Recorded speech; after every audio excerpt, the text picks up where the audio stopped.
ये वीडियो उन भाई बहनों के लिए है जिनको एलर्जी का मसला है।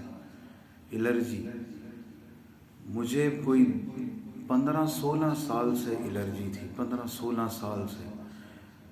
कौन सी एलर्जी? छींकें आ जाना, नाक से पानी का निकलना। और शुरुआत के अंदर तो मेरी जो इब्तदा हुई है एलर्जी से, बाज़ लोगों को डस्ट से होती है, मुझे गीला पानी, यानी मैं वज़ू करके निकलूँ, मेरे पाँव के ऊपर अगर हवा लग जाए फ़ौरन एलर्जी शुरू, छींकें शुरू। 6-7 छींकों के बाद दिमाग ही हिल जाता था। 15 साल इस एलर्जी, 16-17 साल मुझे याद है, इतना अरसा हो गया था मेरी एलर्जी को।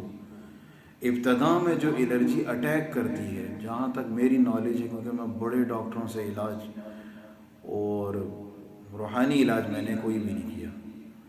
इसमें मैं आपको बताऊं, कोई वजीफ़ा मैंने किया ही नहीं, मेरे सामने एलर्जी का कोई वजीफ़ा आया ही नहीं। और डॉक्टर जो एलर्जी के बारे में है ना, कभी भी इसका प्रॉपर इलाज है ही नहीं। आखिरकार मैं किस स्टेज के ऊपर पहुंच गया था, मैं आपको शुरू से बताऊं कि मेरी एलर्जी कितनी ज़्यादा हो गई थी। शुरू में मैंने क्या, एलर्जी जब हुई, छींकें आ जाती थी, डस्ट से हवा लग गई, बाजू गीला है या पाँव गीले हैं, फ़ौरन छींकें शुरू। तो शुरू में मेरा जो प्रोसेस था वो शुरू हुई ज़ैरेटिक। हाँ, ज़ैरेटिक से रोज़ाना की एक ज़ैरेटिक खाता था 5 mg की, पूरा दिन छींक ही नहीं आती थी। करते करते करते एलर्जी ज़्यादा होने लगी। ज़ैरेटिक से मैं आ गया सॉफ्टिन के ऊपर, एक ज़ैरेटिक खा रहा हूँ, एक सॉफ्टिन खा रहा हूँ, फिर भी काम ठीक चल रहा है जी। अब दवाइयाँ शुरू हो गई मेरी यहाँ से। फिर उसके बाद होम्योपैथिक का इलाज शुरू हो गया, 3 महीने का कोर्स करवाया, 2-3 महीने के बाद फिर एलर्जी शुरू। अब ज़ैरेटिक और सॉफ्टिन दोनों मिला के मैं 2-2 शुरू कर दी। फिर उससे यानी फिर मुझे फ़र्क पड़ना शुरू हो गया। वहाँ से ज़ैरेटिक और रिजिक्स को छोड़ के मैं आ गया दुबई।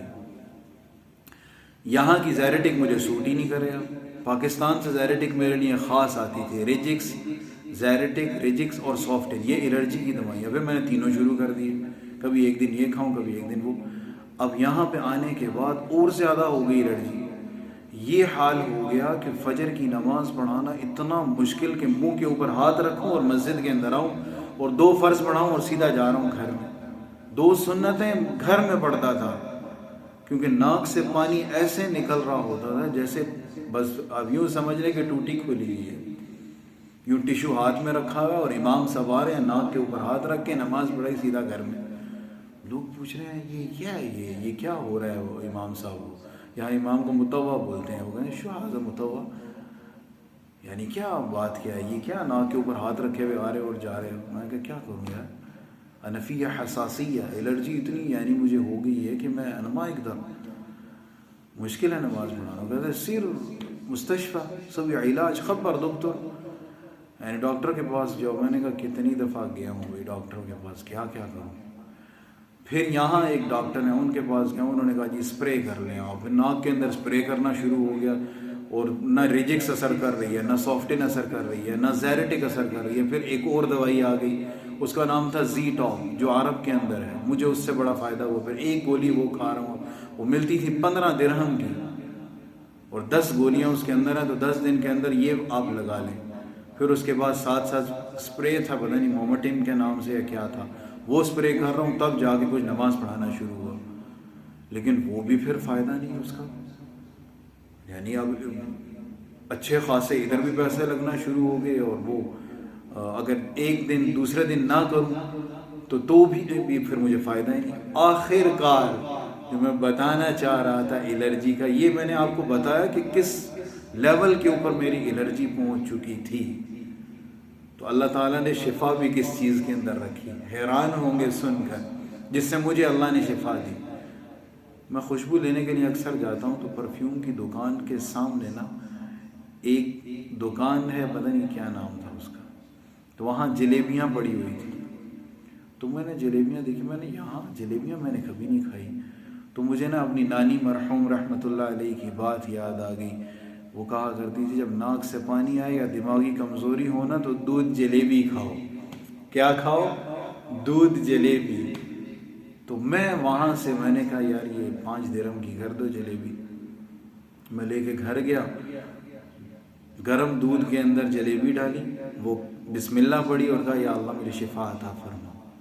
बस और कोई मैंने न सूरतुल फातिहा न कोई आयतें, कुछ भी नहीं, बिस्मिल्लाहिर्रहमानिर्रहीम, या अल्लाह मुझे शिफा अता फरमा दे, जिस एलर्जी में मैं परेशान हूँ उसको ठीक कर दें। अब वीडियो तो बड़ी हो गई है, तो मैंने ये खाई और फजर की नमाज में मैं सोच रहा हूँ ना नाक से पानी, नमाज बिल्कुल ठीक, सुन्नतें मस्जिद में पढ़ी, वज़ू किया, कोई छींके नहीं, कुछ भी नहीं। अब मैं हैरान, मैंने ऐसा किया क्या है, कौन सी दवाई खाई है रात को? फिर मैंने सोचा हाँ मैंने तो वो दूध जलेबी खाई है जी। अगले दिन मैं गया और मैंने कहा यार ये 1 किलो जलेबी पैक कर दो। कितनी? 1 किलो जलेबी ला के, क्योंकि दुकान बहुत दूर थी, रोज़ाना जाना मेरे लिए मुश्किल है, टाइम नहीं होता। मैंने ला के फ्रिज में रख दी, हर दूसरे तीसरे दिन दूध जलेबी खा रहा हूँ। 3 महीने हो गए हैं मुझे, कोई दवाई नहीं, कोई स्प्रे नहीं, रेजिक्स सॉफ्टन सब डिलीट हो गई है मेरी ज़िंदगी से। तो जाएं अल्लाह के बंदो, सस्ता इलाज है। रात को सोने से पहले सुबह जिस वक्त भी आप खाएं, इंशाअल्लाह अल्लाह के फजल करम से जिस तरह मुझे फ़ायदा हुआ है ना, अल्लाह ने इन जलेबियों के अंदर मेरे लिए शिफा रखी हुई थी।